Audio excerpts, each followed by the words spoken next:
We're so happy that you joined us for this year's ICAN Wine and Wags. Thank you very much for being here. We first want to thank our sponsors, Southern Wine and Spirits, Coaster Stone, National Bank of Indianapolis, Indianapolis Yellow Cab, and Ameriprise Financial Services. A special thank you to tonight's sign language interpreters, Stephanie and Christina from Deaf Community Services.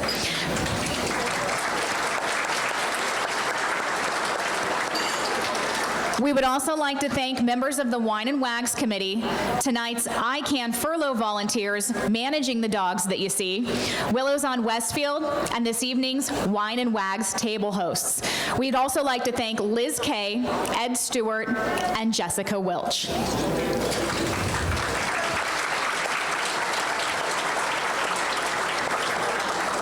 Well, thank you so much for being here tonight. I'm Nicole Misencik from Channel 13. I'm a meteorologist there, and I'm very honored that ICAN has asked me to participate and tell their story tonight.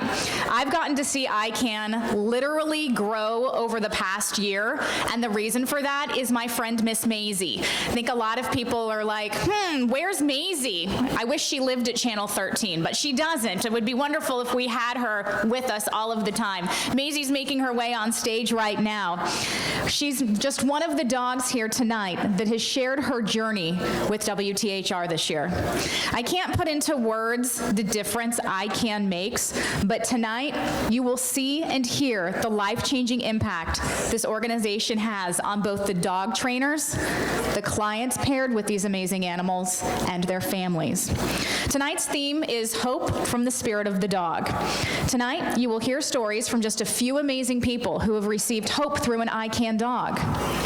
You will witness and hear about the amazing gifts these dogs provide to someone living with a disability or an inmate handler who treats the dogs. Compassion, independence, joy, love, hope, freedom, inspiration, patience, trust, and so much more. At this time, I would like to introduce Jillian Miller, the Executive Director of ICAN. Well, good evening. Now, how many of you were here last year? Just by a quick, have we grown or what? Like, this is awesome, right? Very exciting. And part of that growth is certainly attributed to partnerships like with WTHR, and we're so glad that Nicole is here with us this evening. And things like that can't be replaced, right? Having that opportunity for our dogs to be seen on television and having that support is phenomenal. So I really appreciate her being here this evening and helping us kick this off. So, and I really, I thank you for being a part of today. And the person who invited you, I just want to say thank you for believing in our mission enough to bring a friend or family member, because that means the world to us. So thank you for doing that.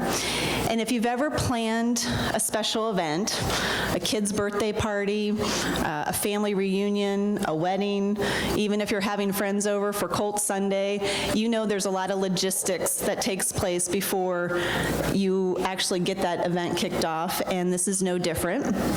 And so I hope that you have felt welcomed, and I hope that you feel comfortable. And I'd like to take a brief moment to thank our team. There is a group of volunteers that have helped plan Wine and Wags, as along with our staff member Dino, and I can't really quite see where she's at the moment, but if you would just join me in giving them a round of applause for a great evening.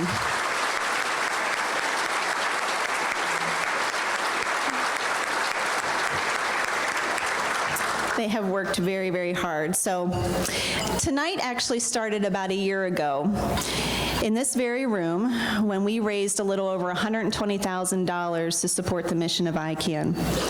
It was one of the most successful ICAN moments that we've had, and collectively we sat in the office the next day and said, okay, how are we going to top that? How in the world are we going to top that?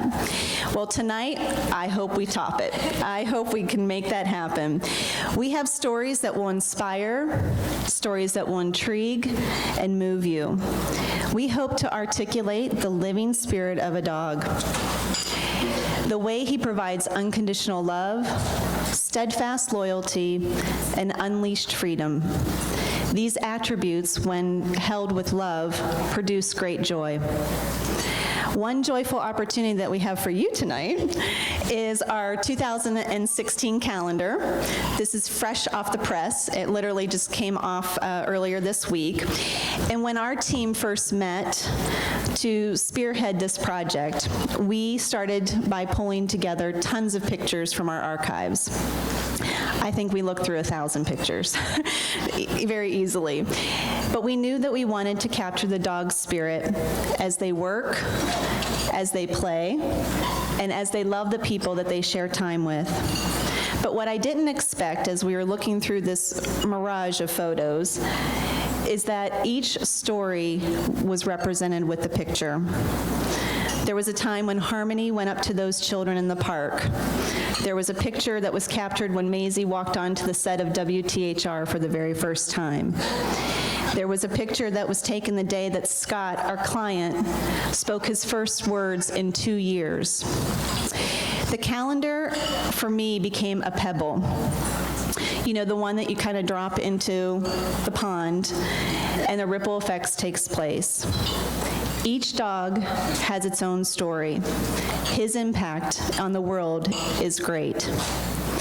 As a leader of this organization, I'm often thinking about how to reduce our 3-year wait for those clients that have applied, or how to gain resources to train more handlers in prison, or how to get more dogs into the program to train. I want to grow our program to serve more people in need, and this is significant, and this is why we are here this evening. But through the exercise of doing this calendar, I also came to realize that today, when we graduate 20 dogs annually, each one, through their own unique spirit, has had big impact and has touched hundreds of lives. From his first puppy raiser, to his handler, and to her family, to the many people he sees in the community when he's on furlough, either at the grocery store, at volleyball games, or at restaurants. Then to the client, and to that client's friends and families and coworkers. And the years of service that that dog will provide in the community often is anywhere between 10 to 13 years that they will be in the community. And ICAN is there every step of the way. We are observing, connecting, and encouraging. We have the ability to bring hope to people in need. We have amazing dogs that provide joy and companionship to those people needing it most. And we have you. You are a part of the ripple.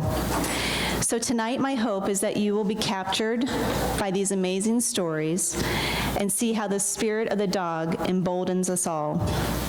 So let's make it an evening where tomorrow I can sit with the staff in our little 1,000-square-foot office and say to them, wow, how are we going to top that next year? I'd like to introduce one of our clients, clients' moms, actually, Carla Morgan. Carla and her son Nicholas have a dog by the name of Purdue, and I think, oh yeah, okay. Boil her up. So,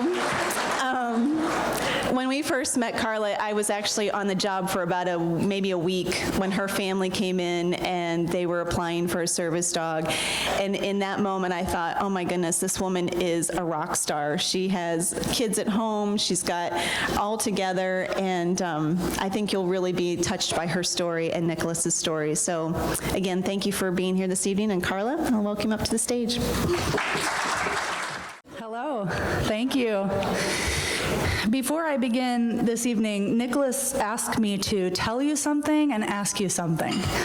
He wanted me to tell you that I have his permission to tell his story tonight. And he wanted me to ask you if anyone here was adopted or knows and loves someone who was adopted. Would you please stand or raise your hand so he can see you?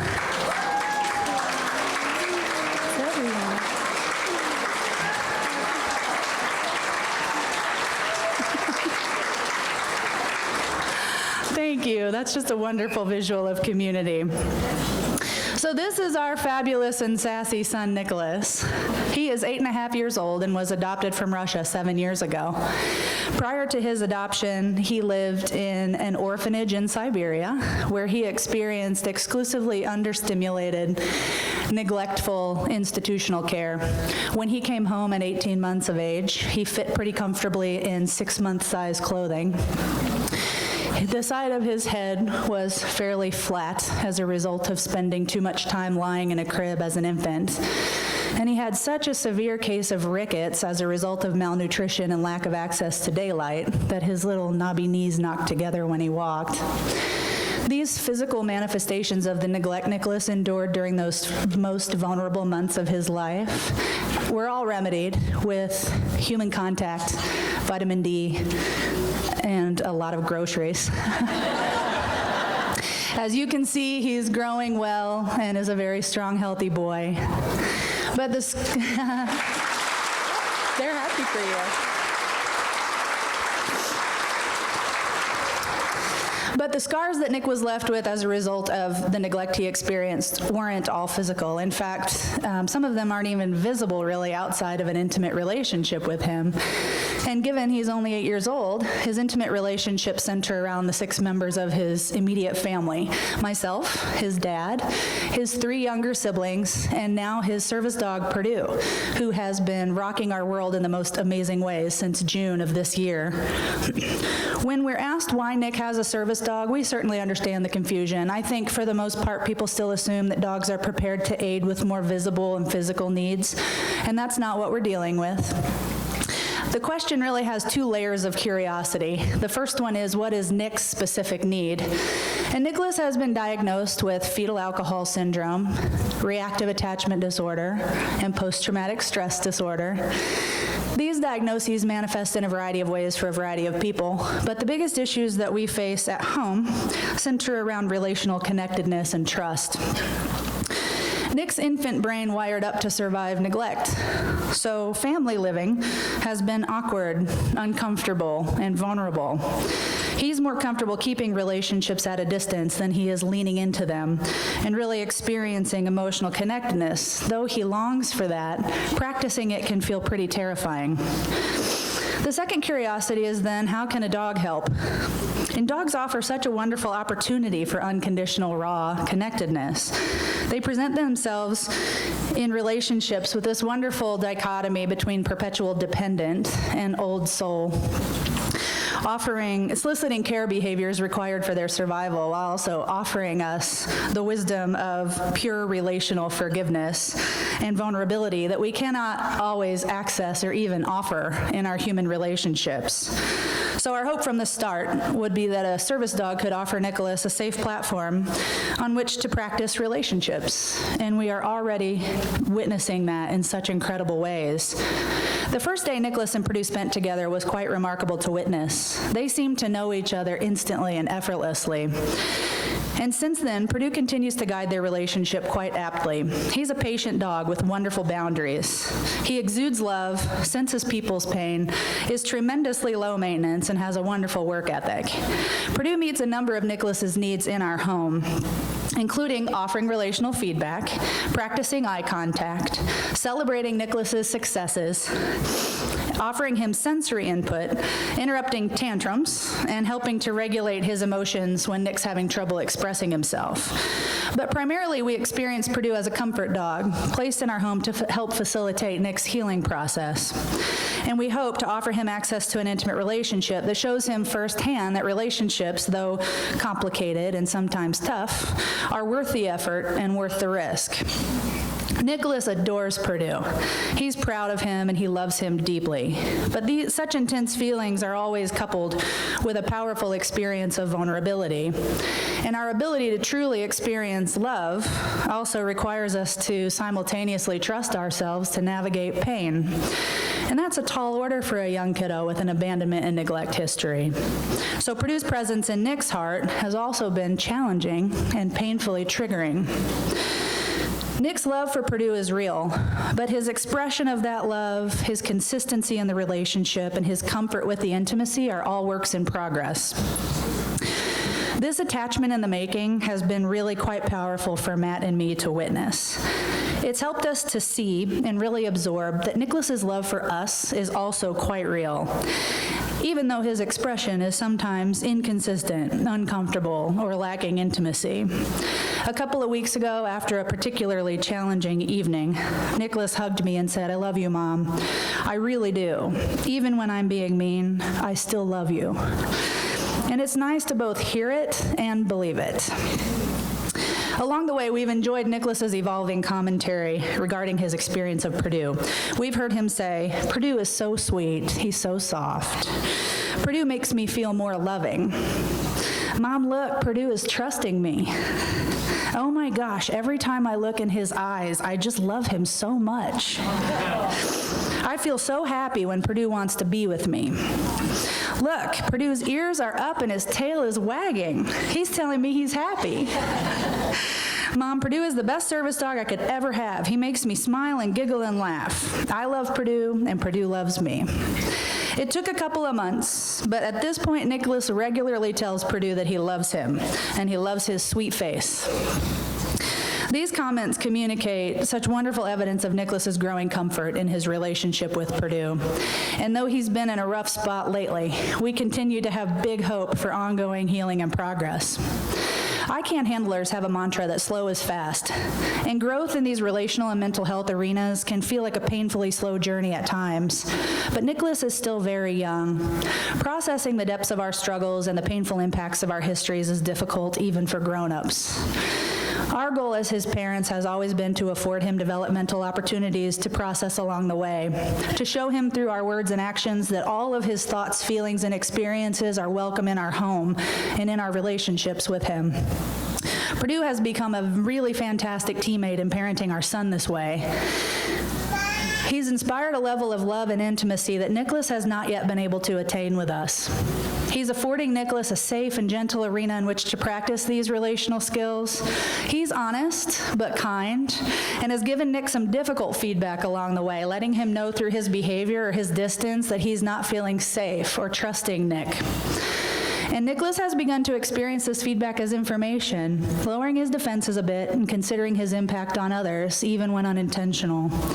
In these ways and many others, Purdue is exceeding the expectations and hopes we articulated prior to this match. He is without doubt one of the greatest blessings our family has received on our path toward healing. Thank you.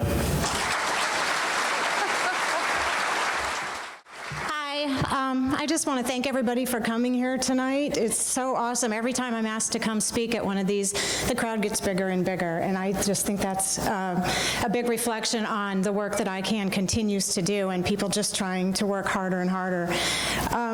If anybody else were to ever ask me to get up and stand up in front of this many people and speak, there's no way I would even consider it. But ICAN asked me, and I never would say no to them. What they've done for me has really turned my life around, and I would go to any lengths to help this program out because they've really helped me so much. Another thing I would never do is get up in front of even one person and tell them I was ever in prison. It's something that I just don't tell people. I go to great lengths to hide that. The farther and farther away from it I get, I find it not necessary to ever bring up. It's just a fact of life that people prejudge, and probably for good reason. But I'll get up in front of all of you folks and tell you, yes, I was in prison. I was sentenced in 2005 to 20 years for dealing drugs. And so before that, I worked as a nurse. I was a high school cheerleader. I had a great family. I have a wonderful life. There was no reason for me to turn out the way I did, but I did. So I ended up in prison looking at a 20-year sentence. When I got there, it was probably the first year I was in prison was just the worst year of my life. A couple of the highlights would be going through the gates and the razor wire closing behind you and knowing you weren't going to be leaving until the year 2014, and it was 2005 at the time. So that was devastating. you know, it was just a hopeless place to be. And when I was in intake, I was on dorm 1 in Rockville, and that would just happen to be the dorm where they had the ICAN program, and I didn't know what that was, but I was at the rec building one day, and I saw a handler there with her black lab named Joey, and she was having this dog do all these great things, and all I could focus on was the fact that she had a dog. I had to leave behind my dog that I had had at the time for, I think, 11 years at home. I don't have any kids. I had a dog.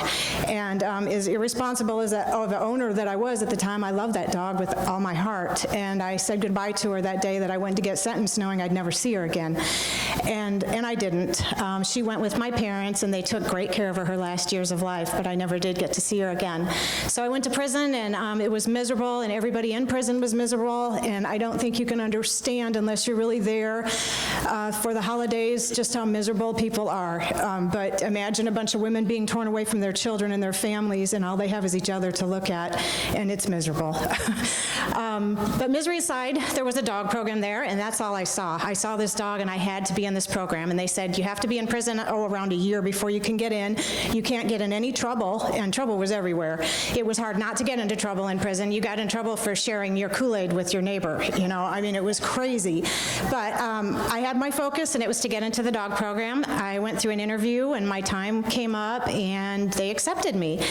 And, you know, the only requirement was that you have a long sentence, and that you don't get in trouble, you haven't hurt any children or animals, and I fit the bill. They used to joke and say only killers and drug dealers got to train dogs in prison because we were the only ones with that much time. And I can laugh about that now, but at the time, it sure wasn't funny. People always would come up to me and say, did you kill somebody? I'm like, yeah, I did, okay? But we had that, and then we had the dogs, too. The dogs in prison, it was a whole lifestyle change. You know, I went from cleaning the dorms as a job, now I was a dog trainer, and to me, that was night and day. My mom will tell you, the dogs saved my life. They really did. I used to lay in that bunk before I got him and try to think about ways that I could go out with the trash, or try to think about ways that I could kill myself. And I know I wasn't alone, because I used to see girls try it. And it was a miserable, hopeless living. And then these dogs came into my life, and I'll never forget when Dr. Sally and the crew came with my very first dog. There was so much preparation and reading and training involved before we could ever even get our first dog. I didn't think it was ever going to happen. And then Sally showed up, and she had this little black lab named Buck on a leash, and that was to be my first dog. And I was in love. I was just in love at first sight. Yeah, I had to train him, but I had a dog, and that was all that mattered to me. And Buck turned out to have a few behavioral problems that we just couldn't deal with, but he was a great dog, and he did end up going, after all, to help a young man who was in a car accident, I believe. He was in medical school, and he got in a tragic car accident, and he needed a dog as a service dog, and Buck fit the bill. He was the most faithful, loyal dog, and in my mind, Buck loved me more than anybody else, and I loved him. And I always still wonder what Buck is doing today. I'd love to go see him. But after that, I went on and I trained several more dogs. I stayed in the program until 2009. So I was in it a few years, 3 or 4 years. And in that time, we did a lot of training, teamwork. I worked with a small group of women, and a couple of them are here today, and it's so weird to see them. We haven't seen each other since we were behind bars together, so it's surreal to see them on the outside world now, and they're all doing great. I keep in touch on Facebook with some of the other handlers, and I can tell you ICAN has made a difference not only in my life, but in theirs. Anyway, I got released from prison finally. After 4.5 years, my judge looked at my behavior conduct record, and it was spotless, and a lot of that was because of ICAN. We weren't allowed to get into trouble. If we did, we were removed from the program. And so that was my motivation not to get into trouble. Plus, we were so focused on training our dogs and going to college, we didn't really have time. So I got released in 2009. Before I went in, I had been a nurse, and they took away my nursing license for a period of 20 years. So there was no getting that back. So my only job experience was being a nurse. And now I have a felony on my record. So they won't even let me clean the floors in a hospital. And at the time when I got out of prison, I think that the unemployment rate up in Elkhart, where I was about 15%. So I'm filling out applications applications along with probably 500 other people, none of which have felonies on the record, so I imagine mine was the first one they were able to toss out. And so I just kept out filling out applications, applying everywhere. Steak and Shake wouldn't hire me to wash their dishes because of my felony. Walmart wouldn't hire me. Notre Dame, the largest employer in northern Indiana, would not hire me because of my record. I couldn't be a maid in their hotel. So I was feeling a little discouraged, and I did find a job as a waitress. I was not a very good waitress. I lied my way through the interview and said that I had waited tables for a long time. And then when we were training, I couldn't figure out where the food would come from. And one of the girls said, "You sure you're a waitress?" I'm like, "Yeah, I got this." So I managed to work as a terrible waitress for a period of about 6 months, and then I saw an ad in the paper for a local vet clinic that was looking for a vet assistant. And I thought, oh, this would be it. I can finally tie together on my resume that's put together and missing 5 years of my life, I can finally put some of my skills that I had to use. And so on my resume, I used to put that I worked for ICAN, and my boss was Dr. Sally, and I did that while I was in college in Indianapolis, which it was all true. I just left out the part about while I was in prison, and it sounded really good. So I went to this interview, and the vet asked me, and at the time I was wearing this big clunky ankle bracelet, and so I'm like, I suppose I better start telling people about this. And so the vet was a really nice man. He took me down to this room, and him and his assistant were interviewing me, and I said, look, I'm going to level with you. This is my story. And I told him my situation, and he smiled at me and shook my hand, and a couple weeks later he called me and said, did you want a job? And looking back, that was one of the most pivotal moments of my release and afterwards, because that meant everything to me. I never had a problem getting a job before when I was a nurse. I could go to an interview in sweatpants and they would hire me. Now I have a bachelor's degree and I can't wash dishes. So it's a huge slap in the face, but hey, I deserve it. All right, I committed a crime. So I get out and he calls me in and I get the job there, and I'm so excited. And I remember another moment. I was introduced to a doctor who had been on maternity leave, and she came back, and she was kind of one of these tough cookies to work with, just brutally honest all the time. And I really liked her. And she was in the back trying to get a dog to come out of the kennel, and this dog was really angry and scared and lunging at her and trying to bite. And I stood behind her, and I had remembered what ICAN taught me about calming signals, and one of them is you yawn at a dog, and it tends to calm them down. So I was standing behind her yawning at this dog, and all of a sudden it calmed down, and she was able to scoop it out with a big blanket. And she turned around, she said, what did you just do? I said, I yawned at him. And she's like, wow. And from then on, we started implementing a lot of calming signals throughout the vet practice. They used to do this thing where they would have a nervous, scared dog, and they would come up and knock on its head to calm it down. Well, that didn't calm down any dog. All it did was scare the dog to death, and it couldn't move, and I got him to quit doing that. And so I worked for them as an assistant for, about 4 years, and during that time, I learned so much more about dogs. In ICAN, we learn how to train great dogs. In the real world, there's a lot of dogs that don't have, early puppy socialization and training, and they're not bred for their temperament. They're just regular dogs, and they're terrible. And so these were the dogs that I got to work with, the dogs that would come in scared and angry, and I learned so much in working with people and their dogs. I got to take over the puppy kindergarten classes there, and that was a huge moment for me. The girl went on maternity leave that normally taught him, and I was asked to take her place. I was so excited. And then I got a certification through the AKC in their Canine Good Citizen test evaluating, and so I started an adult obedience class on Saturdays. I started doing that. All the while, too, I was putting myself through a program at IUSB to become a paralegal, because I, as much as I love dogs and wrestling around on the floor with them all the time, I was in my 40s, and it's hard to do that all day long. It was exhausting work, and hats off to anybody who works in the vet industry, because it's exhausting work, and the compensation is very small. So I wanted to do something more. I went to paralegal school, and I graduated from that a couple years ago, and I managed to get a job. Another nice man at a personal injury law firm farm hired me. I told him all about my background, and he said that was fine, and he hired me on as an intern. And about 6 months later, he hired me full-time working for him. And I have the best bosses in the world. They are the nicest, most generous. I mean, I could go on and on. They take us on vacations with them, and my life is really good. I still get to teach my classes through the animal hospital. I'll never stop doing that. In fact, I've turned over any proceeds back to an organization that does rescues there. So I can't even take money anymore for training the dogs, and for my time, it's all going back. And ICAN taught me that. You know, when you get to a point in your life where everything seems a little too comfortable, it's time to start giving back. And that's where I was. And so that made all the difference in the world. The training that I do now is purely for the love of training, and it's for the people that I'm out there helping. My goal is to improve the relationships between everyday people and their pets, and there's a huge need for it out there. I would have never gotten involved with this without ICAN.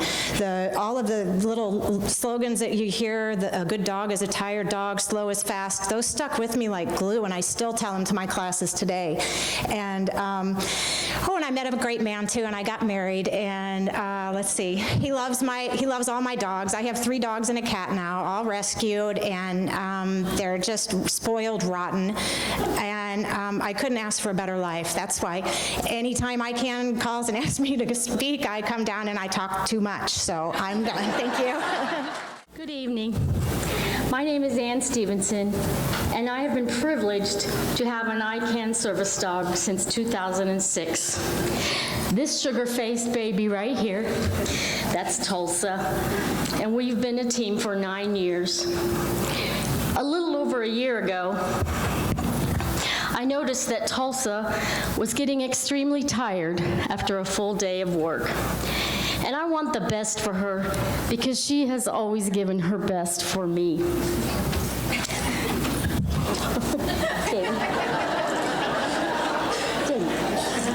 Go down.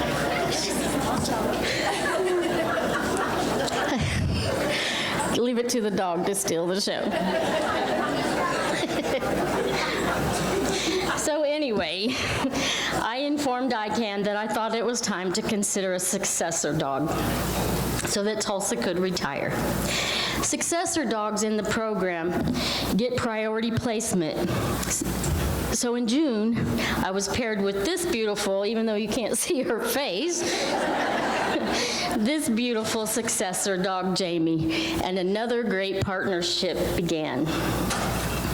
Tulsa and Jamie have had a great impact on my life.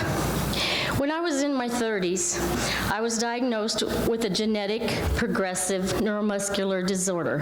It's called Charcot-Marie-Tooth disease, and it's one of the muscular dystrophies.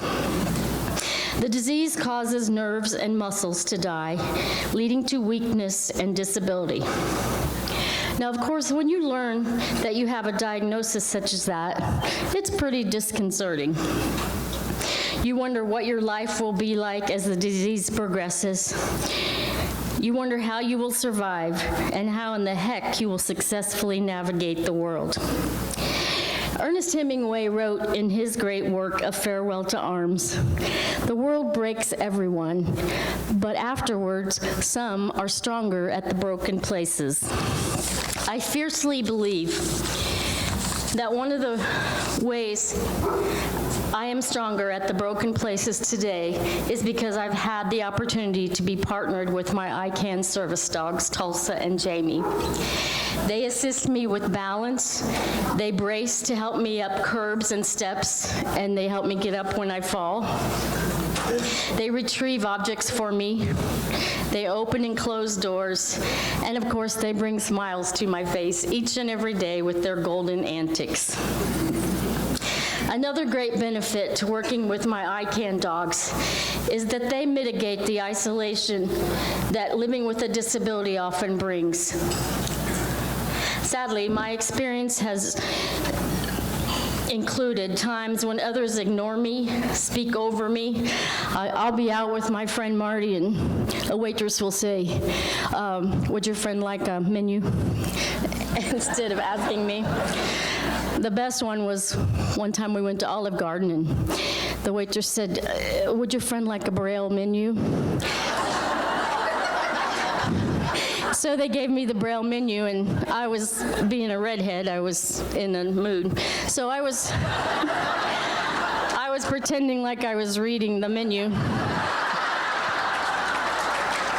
And the waitress came back and I said, you know, I know this is Olive Garden, but this is in Italian. I don't read Italian, don't you? Do you have one in English?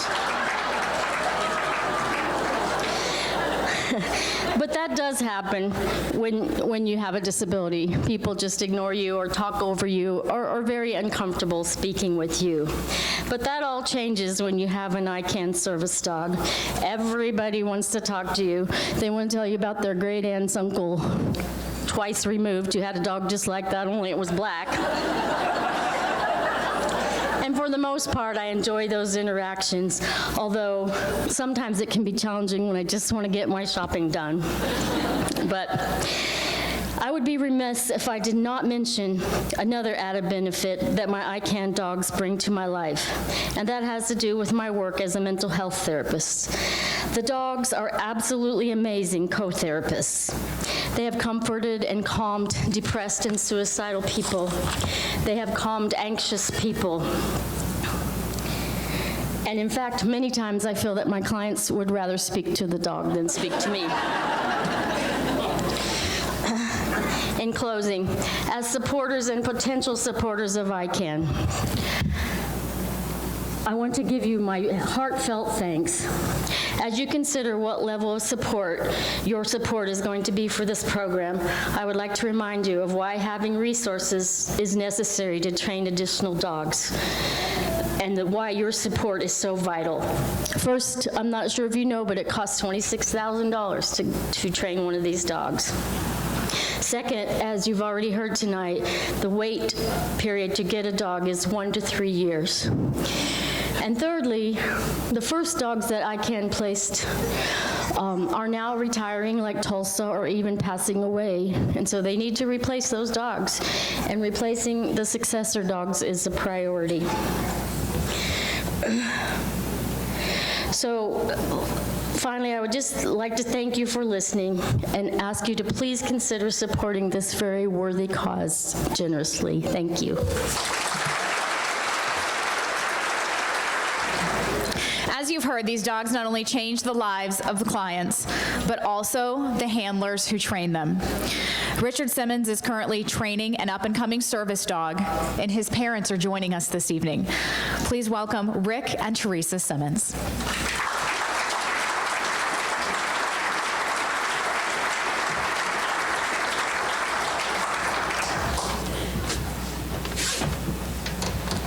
Thank you so much, and thanks for having us this evening. We're proud to be here. Our son, Richard Simmons, I'm sure you've all kind of caught that. Feel free to giggle, I'm quite used to it. Our son Richard started his time with Pendleton Penitentiary in December of 2012.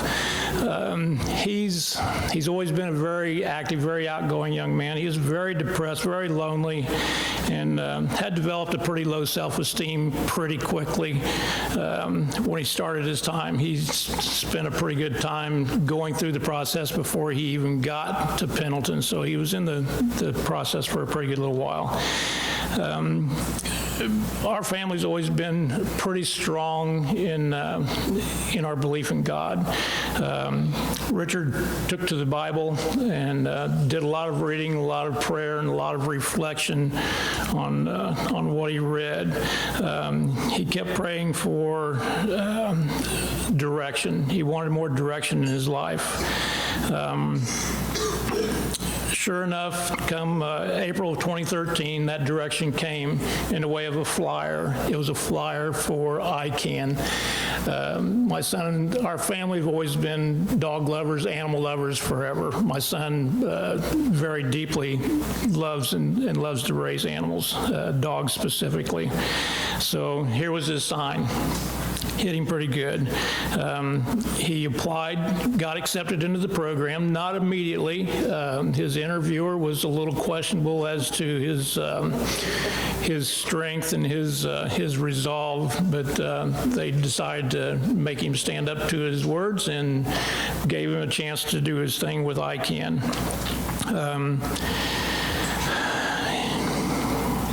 He got accepted into the program in June. After several months, he got the dog that you just met, which was Jamie.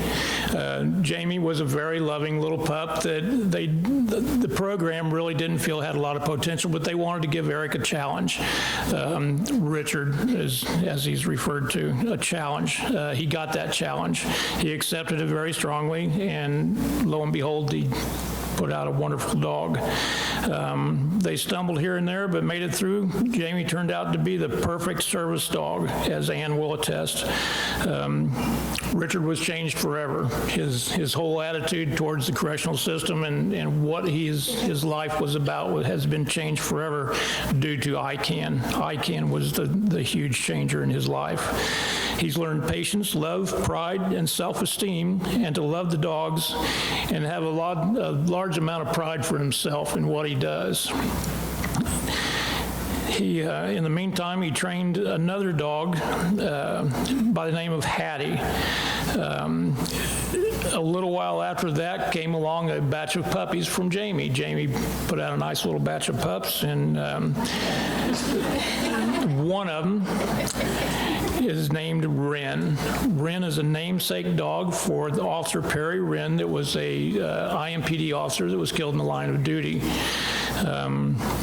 He took this on, this challenge, and was just excited about it. He jumped at the chance to do that. Richard loves Wren, and Wren loves Richard, trust me. Off they went to train and learn and help other handlers with issues and problems that they're having. Richard took hold of this thing. He not only loves training the dogs, but it turns out that he likes working with the inmates as well. He's gotten very strong in being able to give direction to the other handlers that are in the program and give them direction and share what he's been able to develop through the program. This program has made such a positive impact on his life. He's had someone that depends on him and a reason to get up every day. That dog wants up, he wants to go out, and he's got to get up. We know that. We're raising a pup as well. 5 a.m. every morning on the button. So ICAN has a saying, changing lives on both ends of the leash, and that they sure do. Our son is living proof. He's happy that we are proud of him, and we are most definitely proud of him and the accomplishments that he's succeeded with during this program.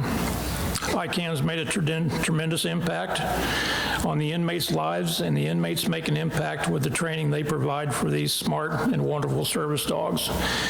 The work they work hard every day, and they're expected to work hard for their new owners. So this is just an amazing program. If you can find it in your hearts and in your wallets to help them out, please do. Thank you so much.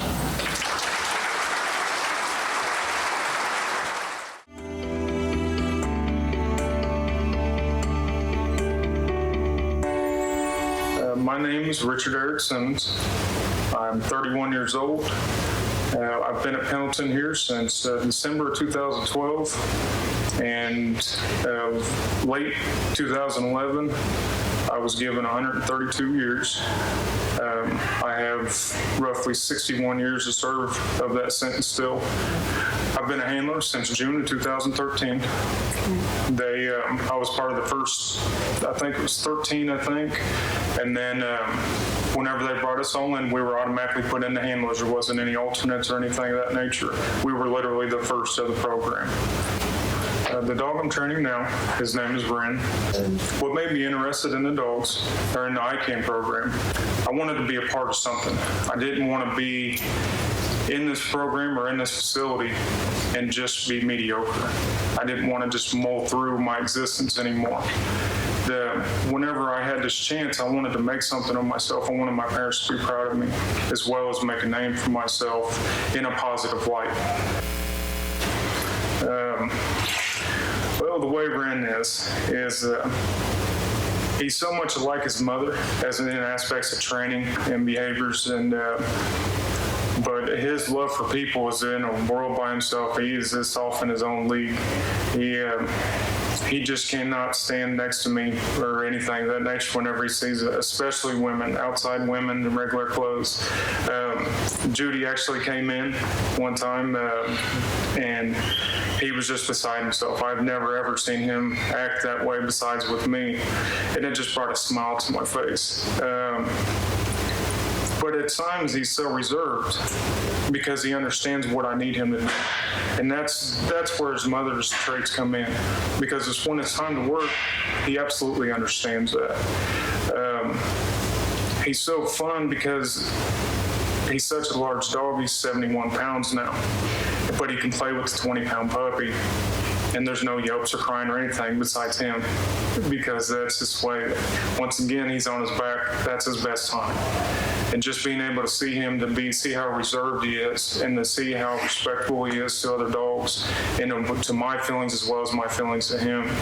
He's just a very understanding dog. And whenever he comes in, he just brings to light everything that you don't see in a dark place like this. Wren has taught me the virtue of patience. Stop, if anything else, slow down. You need to pay attention to what's important, not just what everybody else thinks is important. You need to have a grander view of things. That's what he's taught me, the way he looks at me, and it's just for him to slow down.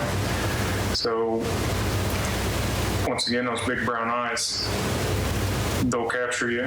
They will keep you there for an extended period of time. And that's the most beautiful thing about having a dog in this place. It's because those moments can last as long as you want them to. My relationship, as my immediate family goes, once again, for them to be proud of me for doing something. The wonderful thing is I tell them all the time that I'm proud that I can make you proud. I could be a part of something that's so much bigger than everything. And I love my parents. My parents are my best friends. I can, not too many people can really say that, but as far as my mother and father go, they're top notch in my book. It's even our meetings and our visits and whatnot that come into this program, we talk about more positive things. They're not about my lawyer, and we're not talking about what's going on in here and what's really bothering me and things of that nature. It's how Wren's doing and how excited they are. And my parents are just really, really supportive of everything that I'm doing now. The significance of this, of me training Wren, and him being namesaked after a fallen officer, is pretty major. The charges that are against me, some of them were against police officers and some of them weren't. At minimum, the least I can think that I can do in my present situation by giving back is by doing this for the Wren family. If I had a chance to share anything with Mrs. Wren, it would be give my thanks for giving me this opportunity.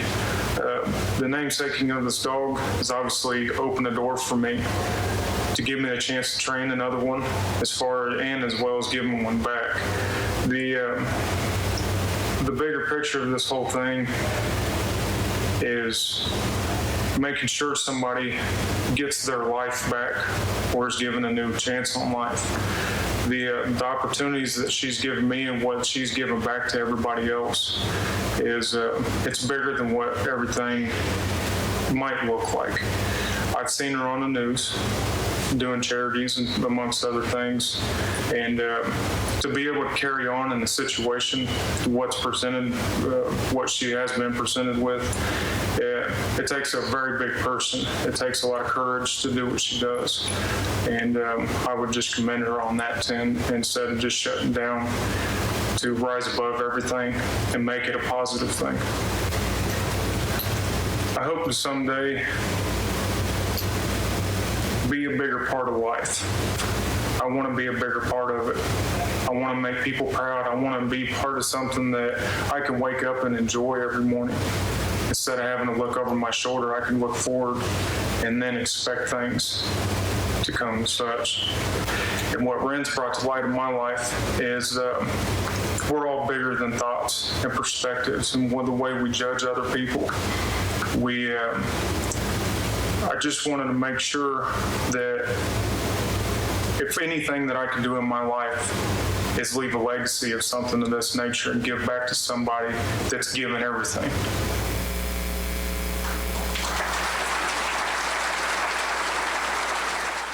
As you heard Richard and Rick say, Wren is named after fallen IMPD officer Perry Wren. And tonight, Officer Wren's wife, Lynn, joins us with a special letter to Wren. I'm going to share with you a letter I wrote to Wren. Dear Wren, my husband Perry Wren was a police officer who died in the line of duty less than 2 months before you were born. He served the community for over 20 years and was very dedicated with a strong work ethic and desire to serve. For his long service and final sacrifice, the community has honored him in showing their gratitude in several ways. While every one of those honors is greatly appreciated, you being named after him is extra meaningful because Perry loved dogs. He would get out a kick of any dog being named after him, but how wonderful that you, an ICAN dog, will carry on his dedication to serving others. There are so many that have great hope for you and that have or are working very hard to help you succeed. You inherited the best traits from each of your parents. Jamie, your golden retriever mother, gave you her calm disposition, sensitivity, empathy, and laser-like focus.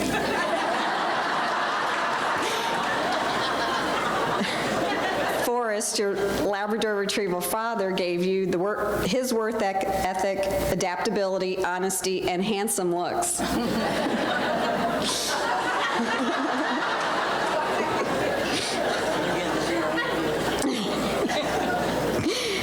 Your training started at birth with Dr. Jamie Young and Nancy whelping you, getting you used to human smell and touch. This was critical to get you ready for the next 2 years of your life in training to be an ICAN service dog. At 3 weeks, you went with your mother and litter mates, Bandit, Brody, Emma, Esther, Maisie, and Sandy, to the Indiana Women's Prison for puppy socialization until you were ready for a puppy starter home.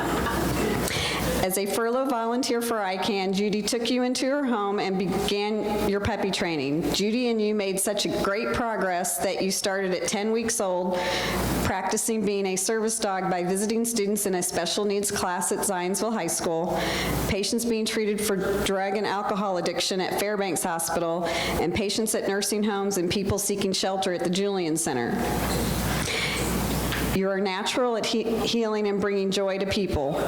For those of us missing Perry, you help bring some comfort and laughs with your visits to my home, my office, IMPD North District, where you melted many police officers' hearts, my spin class, where you showed how well you handled new experiences by sleeping through the loud music, a very busy and noisy bowling alley, and various other locations requested by my family and friends.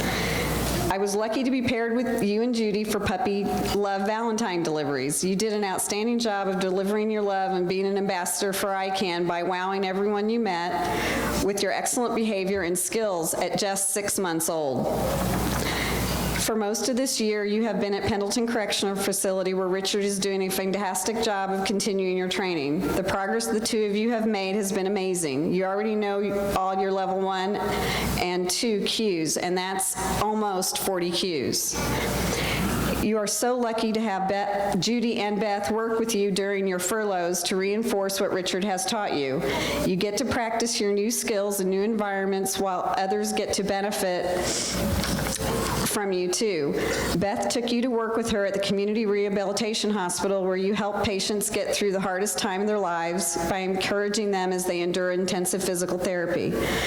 This gave you a glimpse into the future as a service dog, how your unending focus and work ethic will one day create independence for someone who can't do it alone. While we remembered Perry at some services this summer, Beth brought you to give us some comfort and get us to smile, just what we needed. We have an innate ability to know who needs you the most. Our hope for you is that you have great success as a service dog and enjoy the rewards of serving as much as Perry did. Perry, most of all, would want you to take time to have the adventures of being a dog. Play, be goofy, roll around and get dirty, and anything else you love to do. Thank you for all the good things you have brought to us and for continuing to make everyone you encounter happy by just being you.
First time, and they asked me about my work, and I have the distinct pleasure of telling them that I work for ICAN, which is probably the most incredible job that anyone could ever have. I get to tell them about our unique mission where we train service dogs to be with people living with disabilities and giving those individuals independence.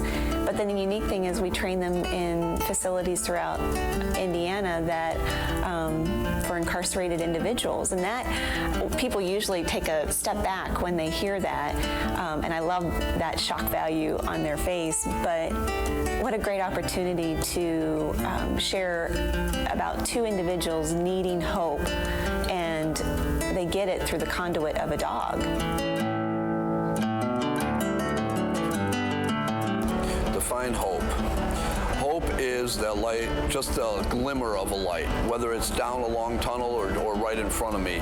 Hope is when you think that there is no life left and you're given another breath. When you feel like you're drowning and all of a sudden you have that burst of oxygen.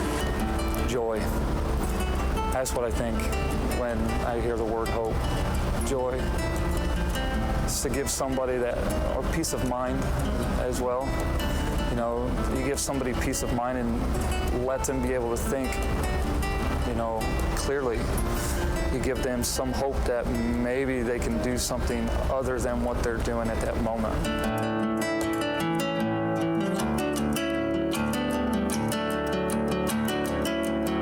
I've been involved with ICAN for approximately 11 years now, and the value of the program is immeasurable to me. Having done males, females, max, minimum, the presence of the animals makes a huge difference on the population that you're working with. There is a strong correlation between animals and humans and how that affects their psyche. I trust her to do what she does. And she trusts me to do what I do, to be there, to feed her, to take care of her, to make sure she has what she needs. Not necessarily what she wants, because she wants all her toys all the time, but she can't have them. But we can always give her what she needs. And she gives me what I want. So it develops a trust between her and I. One situation that I can quite really remember was the day that they came and got Nina. It was probably one of the saddest days I've had since I've been in prison. And it was, when it came to get her, I had her for 15 months. And I had trained her from 12 weeks.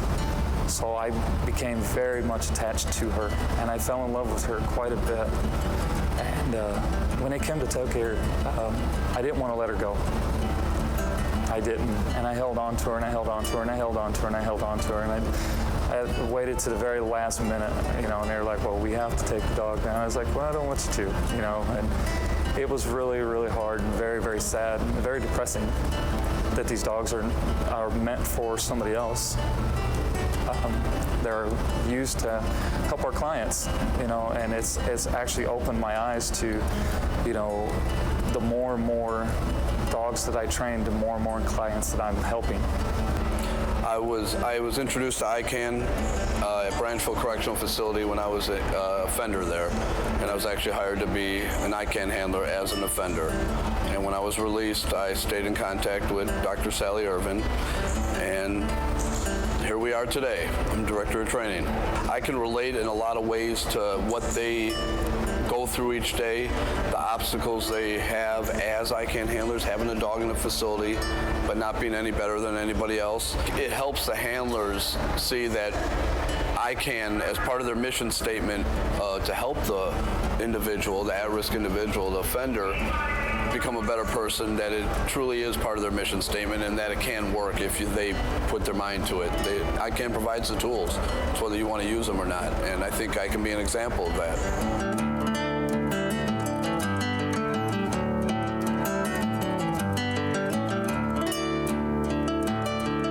Level 1 and Level 2 skills are very similar to what you and I would be doing to train our own pets at home.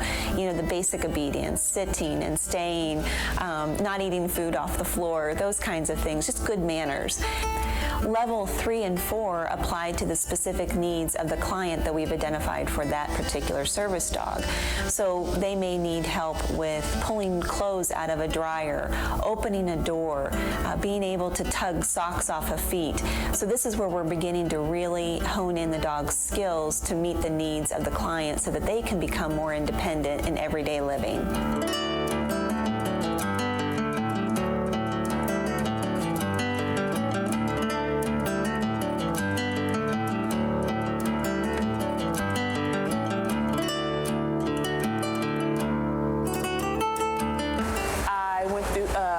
Through a lot of things when I first got here, really unsure, didn't want any responsibility. It's really easy to be about yourself in here, make everything about you and what you need to do, you know, self-preservation to an extreme, actually. And so I finished my college, my bachelor's degree, and then I went and worked in the law library, and then I worked in the library, and I was like, okay, I had started to feel the shift.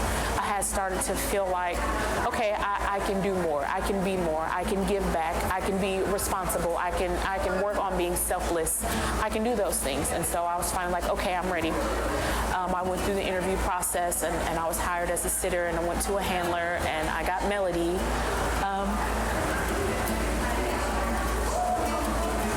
I was so loved by that dog. She made me know that there was hope for me. I have 39 years left to do, and I have never been loved like that. Just unconditionally, with no boundaries, no limits. I didn't have to do or say or be a certain way with her. She just loved me. That is where it starts for a lot of us, because we are broken, we are damaged, we are hurt, we don't know how to love, we don't know how to receive it. But with a lot of us as handlers, it started there, to be able to be loved and to be able to love back the right way, healthy, to know that what you are doing in this program, you are changing someone's life, not only, you know, in the process of changing someone's life, but you change. There's no possible way that you can be a part of this program and not change.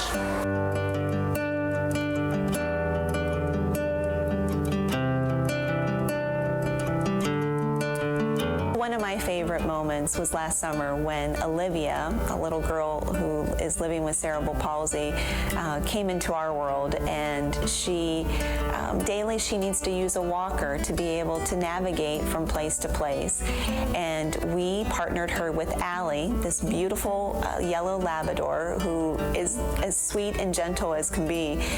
Together they learned how to use both strengths, and now Allie helps Olivia walk from place to place. So before we got Allie, life was very stressful, and a lot of what Olivia needed help with was mobility inside the home, getting from room to room, help, you know, getting onto the toilet or turning lights on and off, getting stuff from different rooms and having it brought to her. Just a lot of little things that you don't really think, but once you are doing all of them, it adds up to a whole lot. Olivia has a condition called cerebellar hypoplasia, and her cerebellum is too small for her age, and it affects balance and coordination and gait and motor planning. So she has a lot of difficulty being able to stand and walk by herself and balance. She tends to fall, and she's always had a walker since about 2 years old when she started walking kind of with assist. So the day in training when Deb had us put on the vest and remove the walker and say, let's go for it, let's have Olivia walk this, it still gives me goosebumps, because to see that little teeny tiny bit brings tears to my eyes every time. And now I'm gonna cry, but it just showed the future of what could be, and that she would have the freedom to walk without a person or without the walker. And it has been so amazing ever since. In the last 3 weeks, she hasn't had to use her walker in the home at all, because she has Allie to help her all around the house and through the rooms. And this is beautiful. This is what we wanted, and it's already happening before we've even really taken her home and really seen what they can do together. For the first time, when we brought the vest out and put it on Allie, and Olivia held on, and the first step was just incredible, because I've always seen her with the walker. And so when she walked, just holding the dog in the vest, and Allie doing what she was supposed to do, balancing her and not afraid, it was just, I've never seen anything like that bond. And then the second step and the third step, and it was just overwhelming.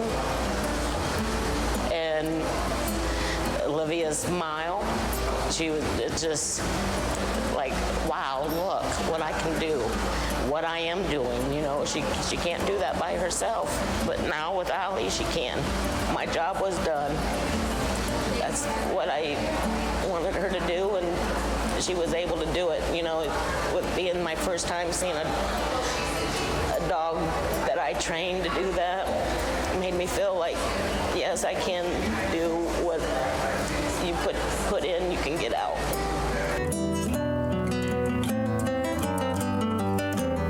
It's important to support ICAN, just simply because it's a great program. It's one of the better programs that I've seen since I've been in here. To support ICAN is just supporting my son. Who would ever know if my son one day may need a service dog, or anybody in my family for that matter? We don't know day to day what's going to happen. We definitely don't know what tomorrow's going to bring us. We have no idea. So without the support of people out there, you know, and us in here, you know, there'd be lots and lots of clients that are not able to do what they do with the help of a service dog.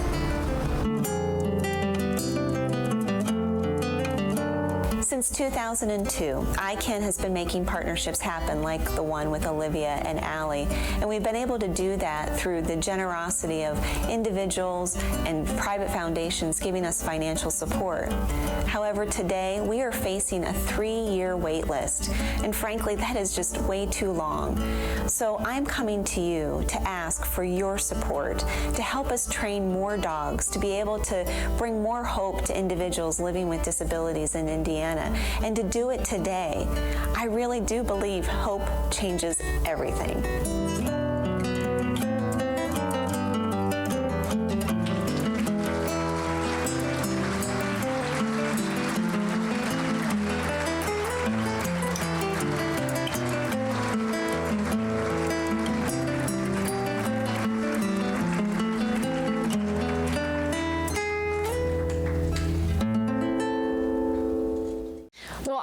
You can, and we all can bring hope. It's not about you making a donation. It's about the people that made a commitment before you that made it possible for Jody, the former handler who spoke tonight, to gain the skills she needed to get out of the situation she was in and better her quality of life. Someone before you provided hope for Nicholas so he could receive Purdue, and Anne could receive her successor dog, Jamie, impacting her personal life in ways that you can't even begin to measure. This has all been possible because someone before you made a commitment to ICAN. You now need to ask yourself, is it your turn to provide hope to someone else? Can you make a difference for someone tonight? ICAN has 75 children and adults waiting for hope. Each month, more applications arrive from someone that needs the help of a service dog. And we have 46 inmate handlers working to change their worlds. We have some exciting news. We just found out that Alpine, a golden retriever, is pregnant.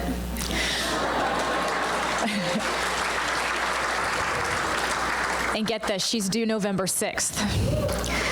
So a new litter of ICAN puppies is going to come into the world. Keep in mind, the litters of puppies that you saw tonight needed a sponsorship years ago. They were sponsored. They're now on their way to making a difference for someone, and you have the opportunity to do that for Alpine's puppies that will be born coming up next month. It's a 2-year journey for those dogs to prepare themselves to serve someone, and we need you to make it possible. Make your best monthly pledge or contribution right now to provide hope. There's this card right now that's in your packet that was sitting on your seat when you sat down. This will show you what it costs to bring hope to others. I believe Anne said it. $26,000 is the total cost to train a dog for 2 years. If you're a pet owner, you know it. $75 of Nylabones, $60 of toys. But then we have the food, we have the vet bills. And just to get a puppy sponsored here for ICAN, it's $5,000. But we can do that tonight. Think about the people you're sitting with at your table. Would your company like to sponsor an ICAN dog, one of the puppies that will be born on November 6th, to give somebody that beacon of hope? Sponsor that future puppy. Something you can also do is purchase puppy love year-round. That's how I became involved with ICAN. I happened to see that these puppies were going around in wagons spreading Valentine's love, and I thought, yes, can we have one at Channel 13 so I can do a segment and pet a puppy? I called Dino. Dino was great. She said, sure, we'll bring Maisie to Channel 13. And now every Monday, for the first Monday of the month, we have Maisie Mondays at Channel 13. And everybody in the studio lights up. We love having Maisie come in. But it's not just because it's great to see Maisie. The progress that she's made since February is incredible. In every single month she comes in, I see those qualities that we saw in the video. I see her making more eye contact with the handler that has her that day, and I see her working on all of those skills, and all of that is not possible without the handlers at the Indiana Women's Prison, Pendleton Correction Facility, everybody that works to make sure that these dogs get placed with clients. On your tables in that packet is a form to make a donation to ICAN. We would love to break the record of the previous years. There has never been more people in this room that have shown love for ICAN and the work that it does. So please find it in your hearts tonight to make a donation to ICAN. There's other ways you can also help. You can attend our monthly prison program at Indiana Women's Prison. You can attend ICAN's next graduation. If you want to see how everybody's paired up, that incredible bond between the inmate handler and that client, that's December 10th. So contact ICAN for more on that. You can also become an ICAN furlough volunteer, a puppy starter, or a whelping host. And remember, we showed you this a little bit earlier, and you'll see some of the superstars of this calendar here in this room tonight. The calendars are being sold all around the room. It's $20 for the calendar. And remember, that money goes back to ICAN. And the calendar is available for cash, check, or credit card purchase, so make sure to grab one before you leave. And if you're a business owner and you would like to place these in your business and sell them for ICAN, just get in touch with an ICAN volunteer. We'll make sure to help you out with that too. In closing tonight, your table leaders will help walk you through those envelope donations. And as you leave tonight, ICAN has a special gift for you. Make sure to purchase a calendar on your way out. Take your time, enjoy the rest of your evening, and make sure to check out the dog art in the back room, because I bet you would like to buy a piece of art to take home too. Thank you so much for being here tonight. On behalf of ICAN, the handlers, and the clients, we thank you, and we thank you for your generosity and believing in the ICAN program.